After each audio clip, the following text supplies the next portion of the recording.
Welcome to Basketball on Figueroa, the only podcast breaking down everything happening with the Lakers, Clippers, and Sparks.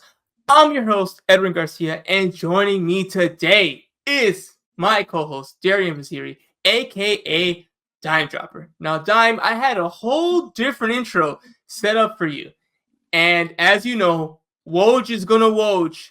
We got the Woj bomb of Woj bombs. This is why we do a podcast on the Lakers Clippers, because only us can break this kind of thing down at 1:30 in the morning on a Tuesday.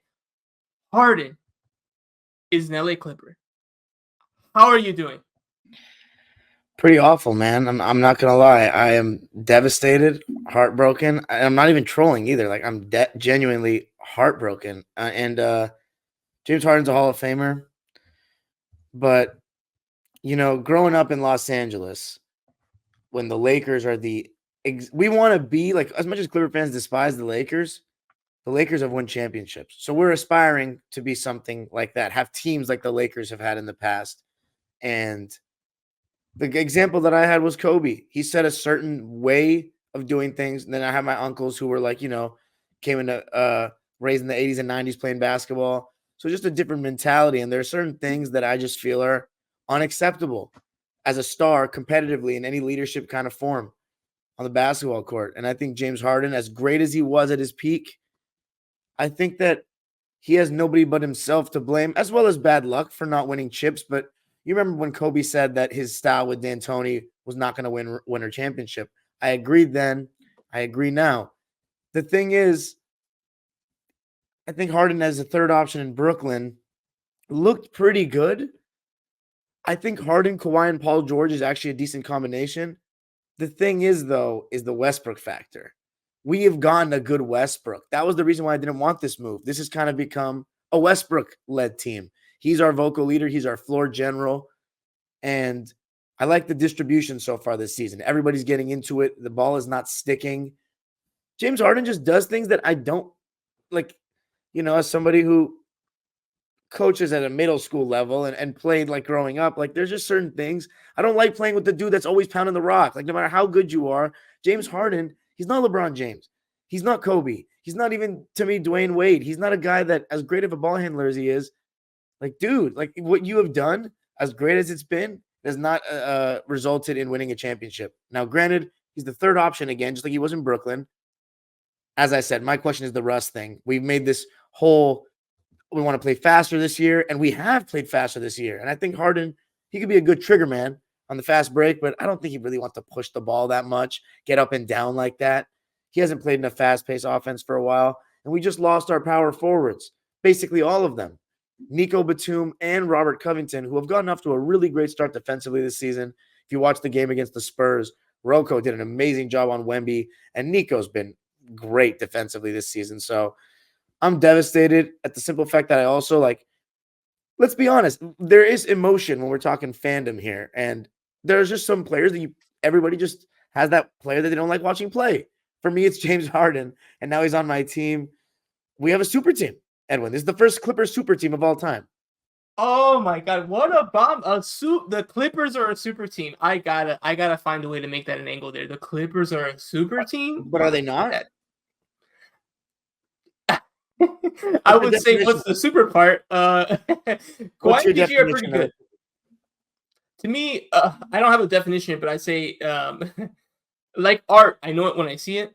I would say that super team is a team that is ridiculously stacked with an overwhelming amount of top talent that almost seems unfair to the opposition.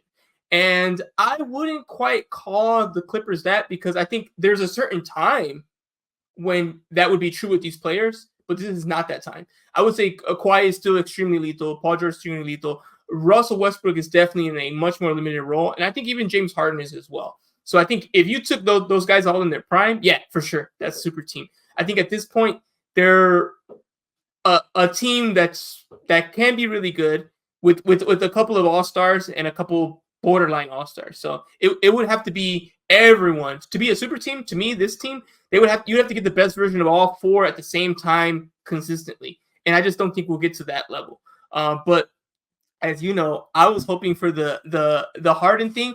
I think the reason I'm hoping for the Harden thing, obviously, Lakers here, logo here, and Harden coming in has a chance of implosion, and that excites me and makes it interesting and fun. Obviously, for you, opposite, that's not what you want, right? But I will say this to kind of play devil's advocate is, I think the reason why I thought this move was always going to happen, besides the fact that I've heard rumblings that it was just a matter of how they were going to figure it out, is because I think the Clippers organization knows what I think we knew, which was this was a contending team, but not a winning team, not a favorite to win team. And although Harden doesn't necessarily put them in front of the Nuggets or even put them in front of those players, in my opinion, it gives them the puncher's chance of, but what if it works? What if somehow it works? If somehow it works and you get the best version of everybody, it does give you that chance to maybe go up. Now, it also, as you know, what I just mentioned, the opposite is also true. Now, you won't have a team that's guaranteed 40 to 50 wins if everyone stays healthy. Now you have that you added this X factor that can completely implode this team and make them a 37-win team, kind of like the Lakers had with Russ, where just everything goes bad, everything goes wrong. He's twerking for fouls, he's missing half the games. Russ is mad about this. That can definitely happen. There are two scenarios here, I think. I think the middle one, the one that we thought was the most logical, I think that's out the window. I think this team either is sub 500 or contending for a title this year. I don't think there's going to be an in-between. So for me, that's exciting because then the sub 500 is possible. And obviously for you, in the best case scenario, besides the fact that you don't like rooting for Harden, again, you don't like rooting for Harden, guess what? If he starts dropping 37 a night, you'll warm up to him. You'll be in the stands cheering him on, and he'll be getting wins. You're like, hey, not how I would have wanted things to happen, but it happens. I had to root for Patrick Beverley once. You'll get over it. It'll be fine if it works. If it doesn't work, then you'll just have more hatred for a person you already kind of had that affinity for or lack of. I don't want to make it seem like it's personal to Harden. I don't know the guy. He might be a good guy, but as a basketball player, I can't stand him. I'm using hatred lightly. Of course, we don't hate these players. They're human beings. But we hate them in the context of, I don't want to root for you, right? There's certain players I wouldn't want to root for myself, right? But if I do, hey, it's happened. It'll happen again, right? So, yeah, that's the whole thing that's happened. It just happened just a couple hours ago. I know you were spinning about it because it's not what you wanted. And I told you, I'm like, it's going to happen. It's just going to happen because I think the Clippers saw that. So what do you think about that logic that this wasn't a championship team and this gives them a chance, but it also gives them a chance for implosion? Do you agree with that? Or do you think even the best case scenario, there's really not a realistic chance for this team to get it done? Man, that's a tough question. I don't believe that this team is going to win the championship now. I didn't believe it was going to win before, but I actually think we had a better chance of winning it all without him. But contrary to that, though, I think we have a better chance of going further with him and losing. I don't know what I think our floor is higher. Do you know what I mean? Your ceiling, you mean, or the floor? No, our floor. A little I think we have a better chance of making like the second round.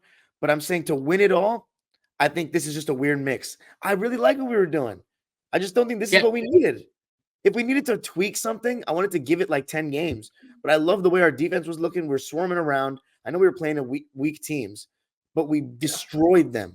We rested our starters in the fourth. Do you know how many times we got to do that last season? Like very, very few. And Westbrook, Bones, like this was just a different feel, a different style of play. They're trying to push the pace, and they look serious. Paul George and Kawhi are actually, guarding, and every single second they're in. I was just very happy with it, and I wanted to see how it went. So I don't believe. Yeah. There's one thing I don't understand with some Clipper fans, mainly on social media. They were all saying if Kawhi and Paul were healthy, we have such a good chance to win a ring and all this, and that's all it takes. And then all of a sudden, we're not good enough. They must have thought, I'm just saying, they think that we were going to win in 2021 and Kawhi not gotten hurt. But I think our team now is better than it was then. I think so personally. Maybe they disagree. Sure. I don't know. What do you think? So for me, I think both extremes are now higher. I think your floor is lower, and I think your ceiling's higher. because the floor to me is implosion. It's Harden and Russ don't get along. You know, PG and Kawhi aren't playing defense anymore. You know, I think that I can see the disaster just like the Lakers had with Russ, but I can also see the opposite side where the thing I think they saw was that they just weren't elite enough. The Clippers, even though they had a good, you know, first like week, and we'll talk about this week's slew of games in a moment. They did have a good week. They had a good week. You know, they could have only won one more game. They almost got the perfect week that we were talking about. So I think they've played pretty well. But I think they saw that long term, they don't think they had enough. And I think now they have a chance of having enough. I'm not saying they have enough. I still would pick. I kind of still have them in the same spot. But if you knew the future, right? If we can just go 8 months from now, hey, actually, the Clippers come out the West. I can see it. I would be surprised, but like, okay. So I'm guessing that means, you know, how that happened. What's going to happen to the Denver Nuggets? Yeah, but Russell's his best self. You know, Harden had like a 37-point game. Kawhi was a two-way defender, you know, and maybe they ended, you know, they were the third best team in the West, and they beat like an aging Lakers team that was a 2 seed, and then I don't know, maybe the 1 seed gets upsetted by the Warriors, and then the Clippers had home court. You know, I could see a scenario where before it was really hard for me to see a scenario without like every team having major injuries. Now, again, like I said, I think the floor is lower too. This could as any team that's had Harden will tell you, this can end bad. But as most teams, even the Nets, I think would reluctantly admit, when Harden gets going, there's a reason why he's wanted. There's a reason why they traded for him. And I think that's something other people were frustrated about. Why trade so much for him? No one else wants this guy. He's on the team. He's not even playing. Why does nobody else want this guy? Right. Why is the guy so valuable available? I'm asking. Yeah. Well, the reason why no one else wants this guy is because, like you said, his play doesn't work. The defense isn't there. And even the offense isn't consistent enough, especially in the playoffs, which is what, you know, Draymond Green talks about it, right? 16 game players. And I personally think Harden's lack of, you know, good performances in the playoffs was a little bit oversold. But people do feel like, yeah, he doesn't show up. And that's when it matters. And if that's what we're paying all that money for, and we're going to get like those dud games, like in a game 2, game 3, it's not worth it. I personally think that Harden was fine in the playoffs. And like you said, he's no longer that number 1 option. He's number 3 here. He might be number 4 here on certain nights. So I think he's in a role that makes the most sense for him at this point in his career. Is it worth everything they gave away? Like you said, we're talking about Marcus Morris, Nick Batum, Robert Covington, KJ Martin, and multiple draft picks and a pick swap. That's a lot. But they're going for it. Like I said, they're really going for it, and they went for broke. And we're gonna have to watch how it looks moving forward. So I'm going to give you the last words here, Dime, on Harden, and then I'm sure we'll talk about Harden more, and we're going to talk about Harden each and every week on this podcast. So, but for right now, give me your last Harden takes, and then we'll jump into what actually happened on the court this past week. Harden, I think he's going to have some good moments for us in the regular season. I think he's going to honestly make the team look better. There's going to be more eyeballs on them now. That under the radar stuff is out the window. I'm just worried about how it's going to be for Russ. It takes the ball out of his hands. And just if Paul George, because he's probably not going to be initiating as much, is his aggression going to go down? Are we going to get less shots from him in Kawhi? And Bones Highland's development is going to be kind of, what's the word? Halted a bit? I don't know. Regress, maybe. Yeah, it's just, I really like the way he started this season, the pace that he brings us off the bounce. I just like the way we were playing, pushing it a bit. But yeah, I guess we'll get into that. But not excited. Not excited. Okay, I think we've seen a mix of. I think you're definitely one of the more down ones, because again, you have your basketball philosophies, and I understand that, right? Like that's the whole thing. Is our philosophies are developed through years/decades of like knowing the game, and our opinions on that are where they are. But I mean, I think that's good. We'll see how things go. That's why we talk about the games they play them, and then we contextualize it once we get it. So the NBA season is officially underway. We got the drama like Harden trades. We got, Wemby going off, and we got Lakers Denver was the first game of the NBA season. And, I don't like the word rivalry. We use it way too liberally. I don't even think Lakers and Clippers is a rivalry. I think to be a rivalry, it's got to have a long-standing tradition of both teams being good, competing for high-level things, and both teams winning and losing. Right? In my opinion, that's what a rivalry is. Except for rare exceptions like Bears Packers. The Packers always win, but I still consider that rivalry because it's just so many years, right? Anyway, Lakers Denver. It's not a rivalry yet, but I'll say this.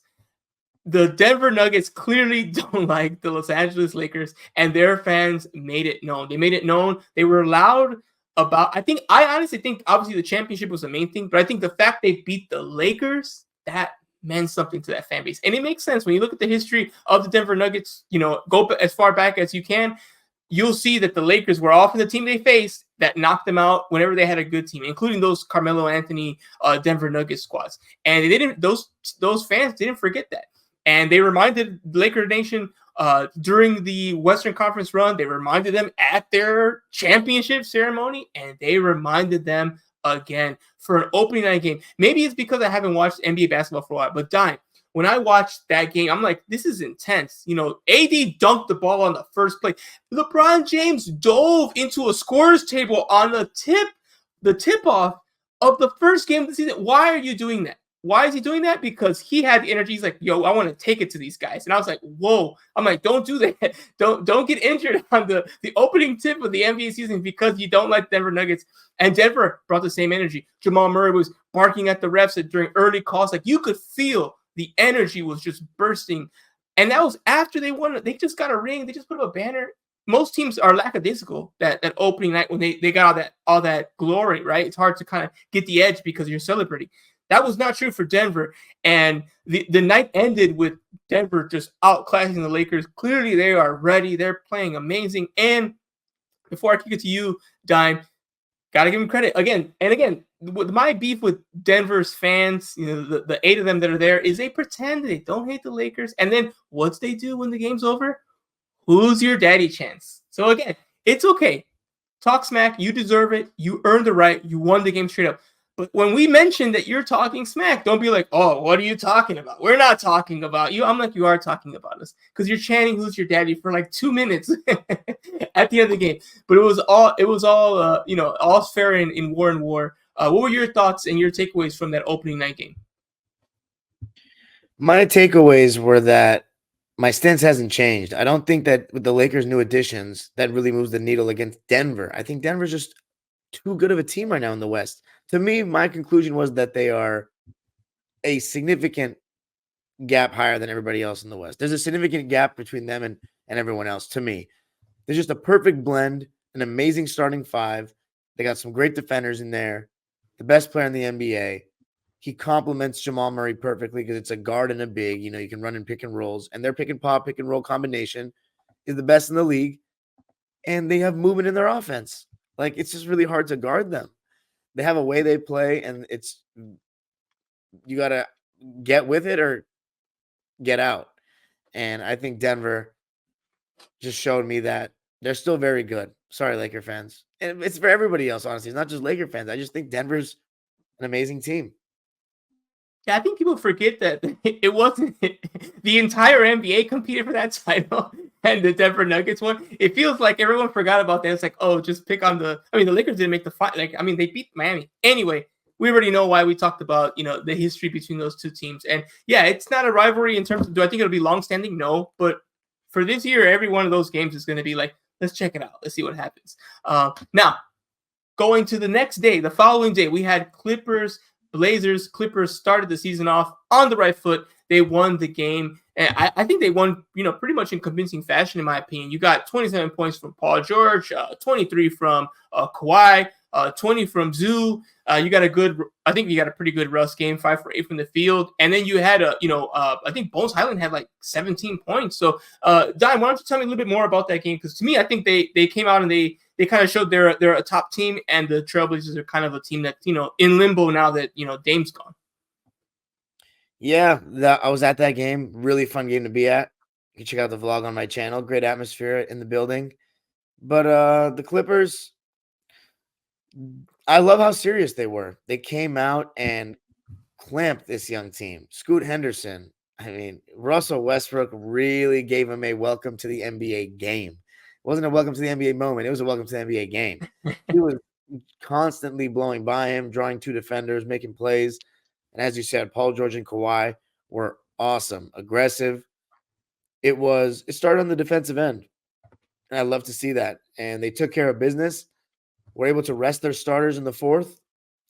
And that was a huge thing for me is last season, there were a lot of games where the Clippers waved the white flag because they were getting destroyed. Now, first game of the season, you're setting the tone by resting the right way, load managing the right way. Take care of business. You can rest at the end of the game. So mission accomplished. Clippers are expected to win that game. We both had them winning that game. But the way they did it was awesome. You got a double-double from Russ. I thought Paul and Kawhi were pretty spectacular. Kawhi 5 for 5 from 3 in that game. Yeah, no, agree. I mean, there's no complaints. The Clippers did what they're supposed to do, which is like beat up on the young team that's figuring it out, that lost their star, because you're healthy, you're ready to go. Like you said, everyone was available. And yeah, they outclassed Portland. Pretty simple, nice, smooth, perfect start to the season. Now, the Lakers, staring down the barrel at 0-2, what do? They respond. Now, I mean, they responded, but it wasn't that good of a game. The Lakers started off pretty poor, and there was no Bradley Beal, there was no Devin Booker, so you thought, oh, maybe the Lakers can cruise to win. No, because of all the players that were healthy, there's a guy named Kevin Durant who was just unbeatable in the first 3 quarters. He had 30 points in the first 3 quarters alone. He was just unstoppable. There was nothing they could do. There was just nothing. And when KD gets going like that, he really is scary. You can't block him. You can't rush him. You can't double him. You just can't do anything because he's open all the time. And when he's making that mid-range jumper, it's curtains for you. And I thought the Lakers were in deep, deep trouble entering that fourth quarter. And then they made some adjustments. Christian Wood had like the best defensive game of his life. He guarded KD on 3 consecutive possessions. The first one, it was a mid-range jumper, and Kevin Durant ends up hitting the side of the backboard. The next one, top of the key, Kevin Durant short at the rim. The next one, ball denial, turnover. I mean, Christian Wood on a minimum contract, he earned the contract on that game alone, shutting KD down, or at least bothering him enough in the fourth to get the win. So I would say it, especially early on in the season, winning ugly. Give me the wins. They count the same. There's no context to the wins. We put the context on it, but the record is the record. Get the win and get out of there, and we'll figure out rotations. We'll figure out what's going on with Austin Reeves, who had a poor game as well. He's been struggling all year. We'll talk more about that later. But what did you think seeing this game? We chat a lot, in our group chats and text messages here. But Phoenix Lakers, when you watched it initially, what were your thoughts? My thoughts were that the Lakers kind of were playing with their food a little bit in the first half, a little lazy at times, lack of focus defensively. And Austin Reeves really struggling shooting the ball the first 2 games. And that's just tough because I think LeBron in those first 2 games, especially in both first halves, wasn't really even having that many possessions where he was running high pick and roll with AD. He was really off the ball and just letting Austin Reeves and D'Lo rock. And D'Lo had a better game against Phoenix than against Denver. But Austin Reeves, he was, from my memory, cold. I don't have the stats right in front of me from that game. But from my memory, he was cold against Phoenix. And KD was spectacular. Those are my takeaways for the first 3 quarters. But AD thought he was really solid throughout, good in the fourth quarter. But LeBron really turned it up in the fourth quarter, put Yusuf Nurkic in the pick and roll a ton, he and AD. And LeBron, he is in the fourth quarter when he gets downhill against certain bigs. He saved. It was exactly the strategy we talked about in the episode, kind of conserving. But can he do that against better teams? Because remember, these guys were missing Beal and Booker in this game. Booker, yeah. So you need Austin Reeves and D'Lo to be better. And Gabe Vincent, first 2 games struggling immensely, and Darvin Ham really was playing him a lot in that second game. When I was kind of confused because Rui Hachimura wasn't getting many minutes, and Rui is, a good player for the Lakers and gives them that size that I thought they wanted to have out there. Dime, let me ask you a question. I think I know the answer. You're also a coach. When coaches see 2 players of equal value and one's more offensive focus and one's more defensive focus, which one do the coaches go for? Depends on the coach. Depends on their lens. Generally, just if you had to guess. I would think defense first. Yeah. And that's him. He's defense first. And I think with him, with Darvin Ham, that's why you saw more Gabe. He likes Gabe more defensively than Rui. Now, if you ask me who's better, Rui. I'm not even going to think about it. But I think that's what's happening here because Gabe played 35 minutes off the bench and Rui played 12 in this game. That's a huge disparity.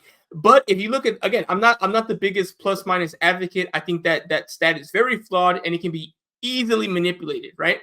But on a game that the Lakers only won by, I believe, let me look it up here. I think it was 5 points. Yeah, no, they won by 5 points. Gabe was a plus 13.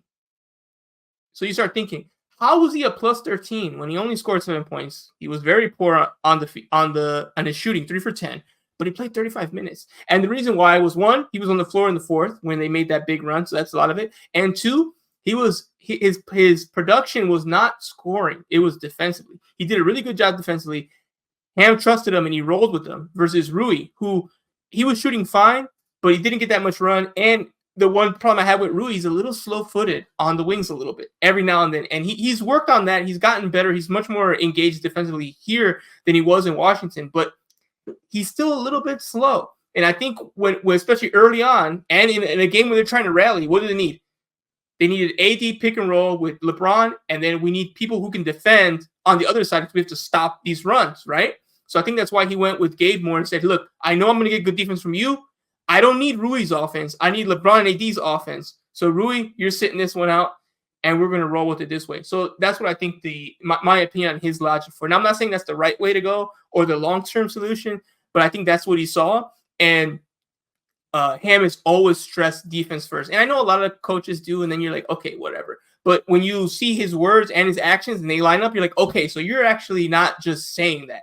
Like, you're showing it because when players aren't, like, playing good defense, he pulls them, especially the role players, right? And he doesn't care about, like, even on a hot streak. That's why it took Reeves so long to earn a starting spot last year. It took him to the final quarter of the year. Why? Because he's young, he's a rookie, he doesn't trust them, and he was getting bullied a lot, as you know, with those bigger physical guards. And he's like, I can't have you out there if you're going to get beat up by these bigger guards, especially in the West. You're going to have to show me that you can hold your own enough that I don't feel like, you know what, get him out of there because he just can't handle it. So I think that's why we saw more Gabe. But yes, Gabe was very poor shooting the three ball.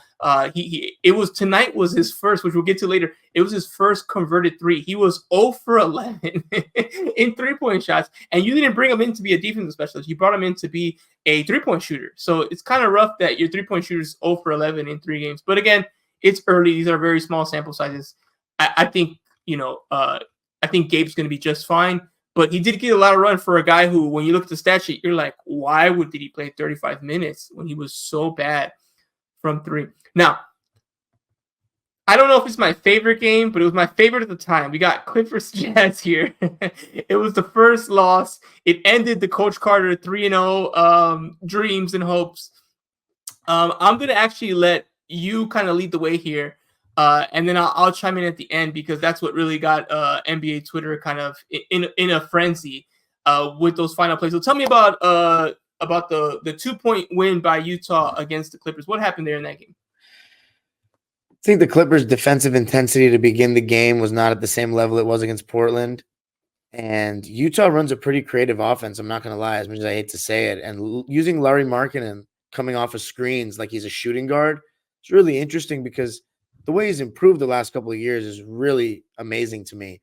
He can catch and shoot well, and then if you can work quickly off of the catch and go downhill, some of the help defenders you can bring are let's say Norman Powell's the help defender with Larry Markkinen coming downhill, he's coming into shooting over a chair. So running him off the ball and his improved three-pointer, I mean, he's always shown that he could shoot since he came into the league, but he's gotten even better. You run him off the line, he can beat you at the rim, and he can also knock down the outside shot. And they were using him in very creative ways. So I thought that was very tough to guard. But a lot of it was just Utah making some really tough shots. The tough part was about the loss was that the Clippers were shooting so well. Paul George was amazing, getting to the rack, 15 free throw attempts, made them all. But Utah just withstood every little push. And then Jordan Clarkson made an amazing three-pointer at the end of the game. And Kawhi took too long on that last possession, in my opinion, to make a move. And it was a really tough shot. So then Westbrook airball, everybody went crazy about. That wasn't I don't think that was that big a deal. But tough loss. I will say, though, kind of felt like more of an outlier. And the rebounding was a huge issue in that game as well. Got killed on the glass. And a lot of it was just attention to detail. Hustle. I hate to say it, but Utah, you know how Utah is. It's a tough place to play. Yeah. So it was a rough loss, but I don't think it was the end of the world. I think that same team last year, the Clippers had playing in a game like that, they would have let the Jazz run away with it. I like the way we fought and we're right there, and it took a ridiculous shot and some amazing shot making from Utah to get it done. Yeah, no, I agree. Besides the jokes, but yes, like as you know, NBA Twitter, especially the Lakers aspect of it, loves to dunk on Russ when they get a chance. Obviously, there's a long history there of why there's frustration, and from a comedic standpoint, like seeing Kawhi collapse to the floor before the shots even like confirm, added to that hilarity. But you're right, Russ was just trying to make a play. There's no time left. There's no, even Kawhi asking for the ball. It's like, by the time you get the ball, the clock's going to run out. We got to try something. So, yeah, it was an air ball, and it looks like a bad shot. But it's not like Russ was pounding the ball for like 5 seconds, and he came up with a horrible air ball shot. He got the ball with like 3 seconds left. He just tried to get to a spot, and he just heaved it. So, it looks funny online or the clip by itself. But when you really watch the whole thing, like you said, Kawhi took too long. He swung it the other way. Time's running out. He just took a shot and it was a bad shot, but I mean, you can't really fault him that much. It was clearly a breakdown of a play and kind of, maybe too long to kind of execute on. But that was the first loss the Clippers season. And like you said, overall, you gotta feel pretty good about that because it did feel like an outlier, and it was still a close game. So it wasn't like they got blown out in Utah. It was just could have won, but kind of didn't get it done. Now the Lakers, we're going to go back to the Lakers playing on Sunday, which was, just the other day. This game was, for me, the frustrating one because we got one bad game against Denver, but they're the champs. Then you had a bad game against Phoenix, but you won, were able to overwhelm them in the fourth, fine. And then against Sacramento, again, another good team. The Lakers don't get any breaks early in the season. They always play a bunch of marquee matchups. Even this week, we're going to have a few of those coming up. But Sacramento, a good team, but again, a horrible start. 41-28. You can't let a team score 41 in an opening quarter. Like, where is the urgency and the focus to start the game? I put that more on the coaching staff than the players because you need to get them ready. And if they're letting someone score 41, you didn't have them ready. Something didn't happen there. Some chain of communication, the redirecting, the timeouts, I don't know. But you can't let them score 41 like that. That's just a tough hole to dig yourself out of. And the Lakers struggled all game digging themselves out of it. Now, eventually they did, and they even forced overtime. But again, having to come back from so much, it just takes a little bit to get pushed the other way over the edge. And I think that's why they weren't able to close it out in the fourth. And we already mentioned a tough Reeves game before. Oh, this one takes the cake. 1 for 12 from the field, 5 points. He was pulled. He wasn't there at the end of the game. And to me, that's the concerning part. That's the concerning part for Austin, at least in the early parts of the season. I'm not concerned about him career-wise because I've seen him play for so long. But for right now, I'm like, I find it interesting that the main coach of the team, the head coach of the team, when the game's on the line, said, you know what? I'm not going to even give you a chance to work yourself through it. I'm pulling you out of the game. That's supposed to be your starter, maybe your third best player, and definitely a bona fide starter this year who, represented Team USA, all that stuff. And if you're saying on game 3, I can't risk it, man. Like, you're out of there. That's not a good sign. That's not a good sign. And the Lakers were unable to win the game anyway. And to Ham's credit, he did acknowledge that, one thing that we talked about in the pod before that you mentioned, Dime, was that coaches can have bad seasons too. And it really stuck with me because I never really thought about it like that. Like, yeah, coaches can have bad seasons, right? And I think Ham's acknowledging he's made some rough mistakes already, right, with his rotations. And it just didn't make sense. I was just singing Christian Wood's praises in the game before And what does he do? He only plays 14 minutes in this game. Why? There's no rhyme or reason. He played great with AD. They were paired together. It worked. It was awesome. He was shutting down KD. How is the next game a massive reduction in minutes? It doesn't make any sense. And Ham didn't mention him specifically, but when you look at the timeline and you see what happened in the game we're going to talk about coming up and the game before, it's very clear that he realized, yeah, I probably should have gave Wood more run, and that probably would have helped. And again, plus minus, not the best indicator, but Wood had the best plus minus. In his 14 minutes, he was a plus 12 on the court. He had 11 points, 5 rebounds in 14 minutes. Why didn't he get 25, 30 minutes in a game where they needed him? And again, Gabe Vincent, 32 minutes, 0 for 2 from 3, 2 points. It just, the math isn't mathing there with the Lakers. What did you see in that Sunday matinee there against the Sacramento Kings? Sadly, I was at the Clipper game, so I didn't get to watch it. Oh, okay, and cool. I'm unfortunate, but I will say my only line of thinking to play devil's advocate for Ham is Sacramento plays pretty small with Keegan Murray at the 4, and they play a really fast pace. Did he not maybe didn't want to have 2 bigs out there as much? That's my line of thinking. Okay, yeah, no, that I can see that. Like I said, I still think it would have been better, but again, we're nitpicking it. It's early in the season, and like you said, players are figuring it out, coaches are figuring it out, and he did acknowledge. He didn't mention it by name, but he said, "I'm going to tighten up my rotations. We're gonna work some things out," and we'll talk about that later. But the Clippers definitely had one of the marquee matchups that Sunday, because Clippers Spurs. Last year, no one would have cared about this game. This year, everyone was like, I gotta check it out because I gotta see Wemby. We know Wemby's coming. Wemby's here. The Wembanyama hype is at a high I haven't seen since Zion. It's the last player this hype, and I think he's even more hyped than that. So you can compare him to whoever you want to, but no matter what, he's a player, and this Spurs team is a team you're going to want to check out on League Pass throughout the year and see how they are. Before we get into the game, ultimately the Clippers won, which makes sense because no matter how hyped you are about Wembanyama, he's very young. He's not used to this league. He's a rookie. He's a baby, right? So he's not going to beat a Clippers team that's fully engaged and focused, and that's not what happened, right? They blew him out. But what did you think about, before we talk about the Clippers and how they did, what do you think about Wembanyama now that you saw him in person, which I also saw him in Summer League, but that was a very different Wemby to the Wemby you saw on Sunday. What did you see from him? He's very tall. The way he's extremely the Dylan tall. Brooks answer. He's tall. Yeah. The way he covers ground is amazing. I mean, he can take one step and close out from the free throw line to the 3-point line and still get super high up in the air and block your shot. It's unbelievable. He can reach from the foul line and almost like he can get to the 3-point line, like dig and take the ball from somebody. It's unbelievable. Or vice versa, standing behind the 3-point line and then reaching to someone at the foul line. It's to get steals. It's ridiculous. But besides that, he didn't have a very good game. So Clippers locked him up. You know that the scouting report is going to be put bigger physical wings on him that can stay with him laterally and make him try to take advantage of his size. Right now, the only way he's going to do that is shooting over you.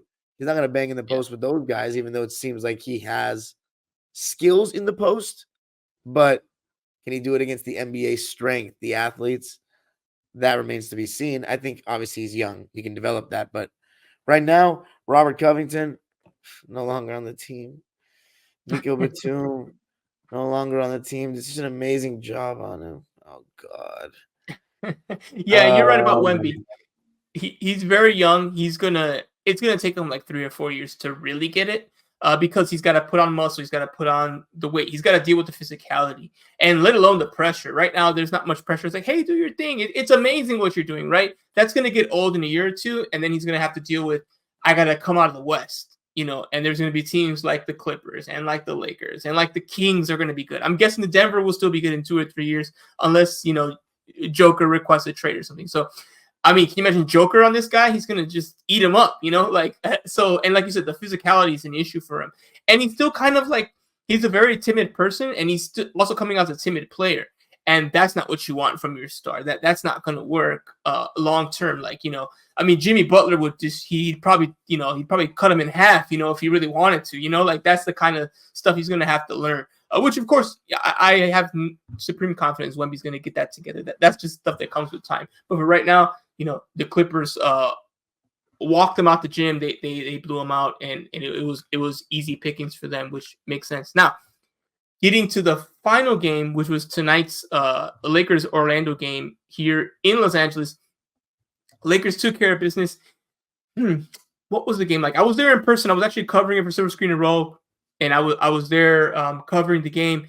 For me, it was a game where I feel like in some ways they played down to their opponent. I think Orlando's underrated. They're not going to win a lot of games, but they play the right way. They have a strategy. They have a plan. They play fast. They play quick. I think overall they play smart, and they have some really talented players. And they have they have a pretty even roster. They don't have a deep roster in terms of like top end talent, but I feel like they're pretty even. Like they can go like 12 deep and feel like we're pretty good with like 1 through 12 on what we have and what they can offer the team. So I feel like they have some really good weapons there. But ultimately, the Lakers were able to pull off the win because D'Lo he's just been great. D'Lo so far has been a player that's walked the walk and talked the talk. He said he wanted to redeem himself for a poor performance against Denver. He said he was going to be more engaged defensively. He said he was going to take the preseason seriously.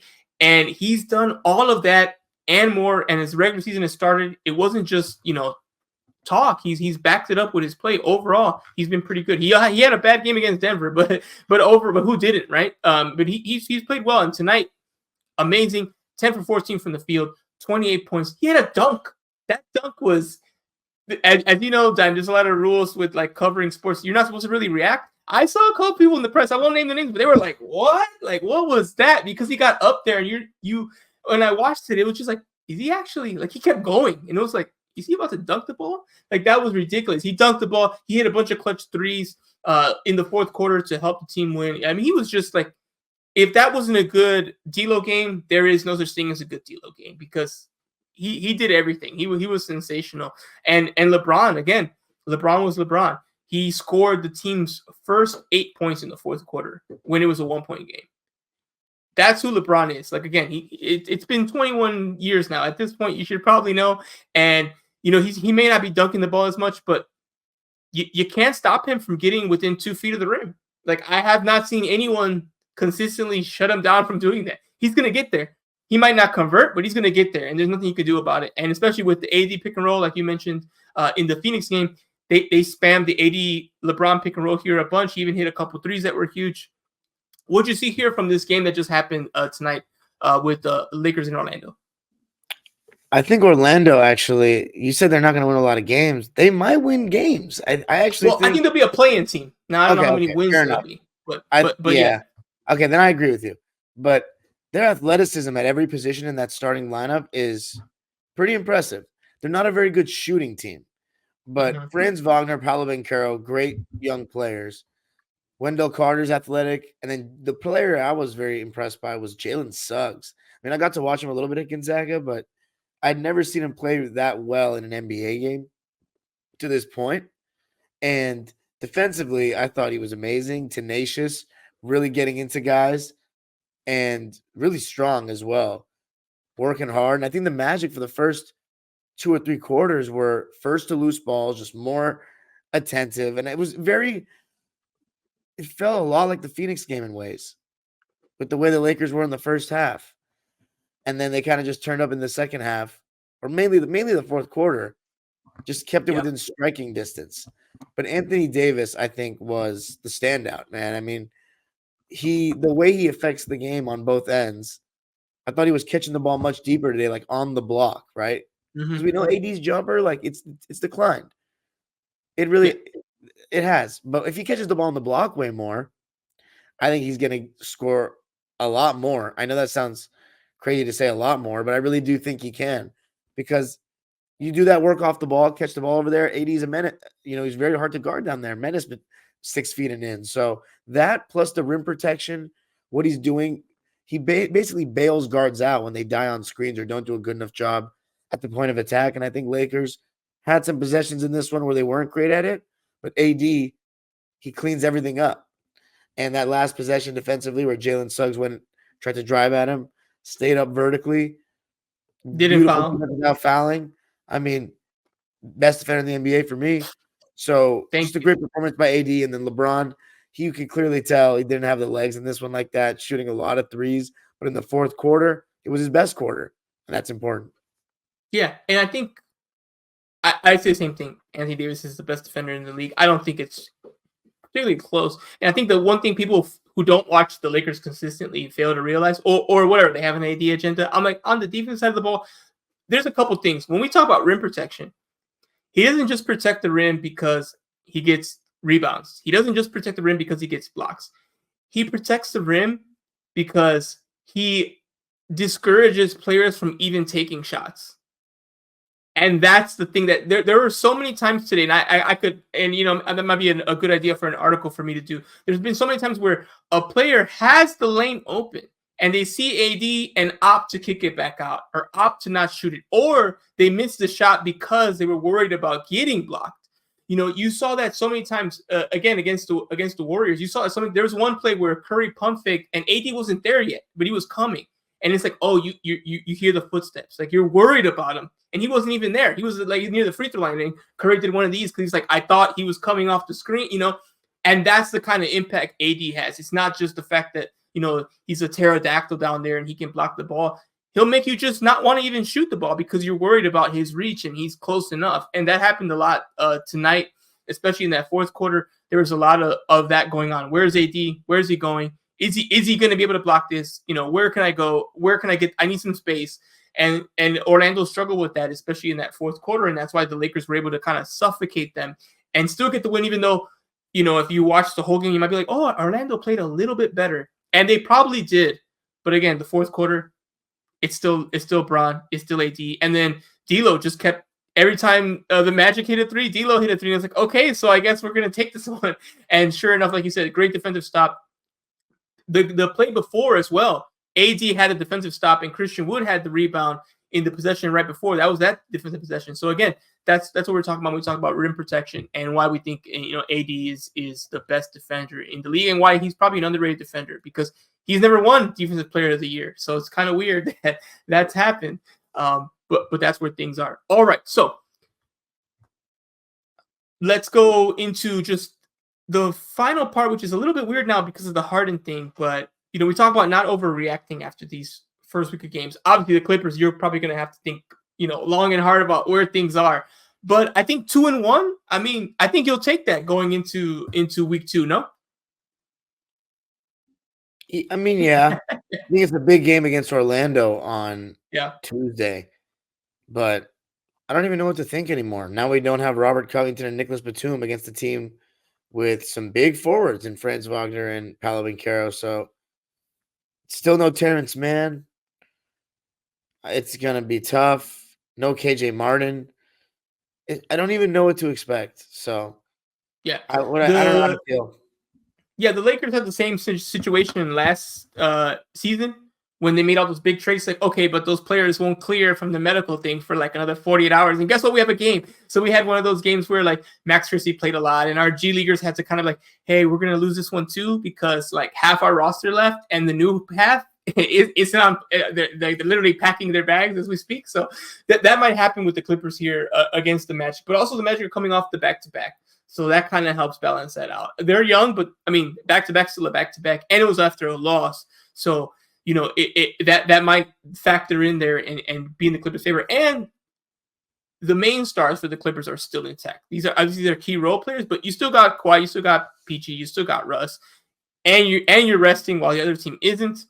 I don't know. We'll see what happens there with that. But for me, when it comes to the Lakers, they're kind of where I thought they would be. They're 2-2. I thought they would play better in the losses than they did, but ultimately they're right where I thought they were. So I try not to overreact, especially to the first couple weeks, which is always so hard to do. Like the Gabe Vincent shooting, again tonight was another night where Austin Reeves was benched with I think 4 minutes left. They took him out of the game. They didn't bring him back, and they won. Now he can't be feeling too great. That's all I'm saying. He can't be feeling too great. Like, oh, what's going on here? Do I think he's going to get benched from the starting lineup? No. But again, it's just not good that keeps happening. And he was getting cooked. Markelle Fultz was clearly targeting him, and he was getting everything he wanted in the third quarter, which I think why they pulled him. Because, like, hey, they figured it out. Like, you can't guard that guy, and they spammed it like 3 of 5 plays in a row, and he scored like on 2 of them, and he just missed the third one. So I was like, this is bad. And Ham saw it too, and that's why he pulled him, and they won the game. So those are things for the Lakers to kind of keep an eye on it as the season continues. So let's talk about the upcoming games. You already mentioned it. We got Clippers Magic on Tuesday, and then we have Lakers Clippers on Wednesday. So we'll both know everything that's going on in that game because that game's happening at 7:30 on ESPN. That's going to be a big one. It's technically a Lakers home game. Obviously, it's the same stadium. What really differentiates that, besides the court looking different, is it'll be the Lakers season ticket holders there instead of like the Clippers season ticket holders and things of that nature. But that's kind of how that's going to work. Then we have Saturday, Lakers Orlando, and then Monday it's going to be one of those games where both teams play at the same time. The Lakers will be at Miami, and that'll be on NBA TV, and the Clippers will be playing the New York Knicks in New York, Madison Square Garden. So for these slew of games this week, I know it's hard with all the stuff happening with the Clippers, but what do you think the week's going to look like? What kind of record they're going to have after this? Oh my God. I think we're going to lose to the Magic and the Lakers, honestly. Okay. And when would James Harden's debut be with PJ Tucker? Like, when are those two going to play? I think Monday is pretty realistic. That's 6 days away. I'm guessing he gets cleared against the Knicks in Madison Square Garden. Little Harden action. ISO Harden. Oh my God! In the Garden. Harden in the Garden. Oh man, I think give it to the Knicks. Wow. Oh, so you went last week. Randall's gonna destroy our front line. Last week you had them not winning. This week you have them. Last week you had them winning. This week you have them losing. Wow. Oh, the Harden. I'm gonna say they get one of them. They get one of them. They got to. I mean, imagine if they get one of them. They still beat the Lakers. At this point, I would have to figure that it's in the script. They have to be. They will. You know what? Let's say I'm going to go with the Clippers beat the Magic because they're on a back-to-back. They're on a back-to-back, and the Lakers took them to the last second, but no forwards against Paolo Banchero, and besides Kawhi and Paul, it's a guards league. Come on. Yeah, we'll see. Suggs and Fultz are going to be good to throw at Westbrook, to be honest. Yeah. I'm going to have the Lakers. I have the Lakers finally ending this ridiculousness and beating the Clippers. It's about time. It's been 11 games. Ty Lue's never lost to the Lakers except when he applied for a job. But other than then, he's never lost to the Lakers as a Clippers head coach. I think that finally ends. Then the Lakers play Miami and they play Orlando again. I think they go 2-1. I think they'll probably beat Miami. Maybe they lose to Orlando, on the road. I think at a certain point, one of these players is going to rest. LeBron's been playing a lot. I think they're going to find a reason to kind of sit him down for one of those games. I don't think anyone's going to sit in the Lakers Clippers game. I think that one will be just play straight up, and then after that, maybe he gets a rest on that Friday or that Saturday or that Monday. Especially if he gets that Saturday off. You won't have to play till Monday. That gives him, 4 or 5 days off in between games. It's probably good for him at this point. So that's kind of where I see things ending for the Lakers there. So yeah, again, the NBA is never boring. And just like that, the Clipper season is completely changed. And I just can't wait to talk to you about it next week and see where things go. So I think we're going to wrap it up there. Harden is now an LA Clipper. NBA's completely changed there. The West has completely changed there. We'll see what that does. The Lakers have been struggling, but they're 2-2. The Clippers are now going to embark on this new journey, the Harden era. He's coming home, Dime. He's coming home. So with that, we're gonna wrap it up there. So we're gonna let Dime kind of take a walk outside and get some fresh air there, touch grass as the kids say, and we'll be back next week. Win or lose, we'll be talking about what's happening with the Clippers, what's happening with the Lakers, and we'll be wrapping up those games and seeing what the big storylines are there. So once again, I'm Edwin. This is Dime Dropper, and we're out.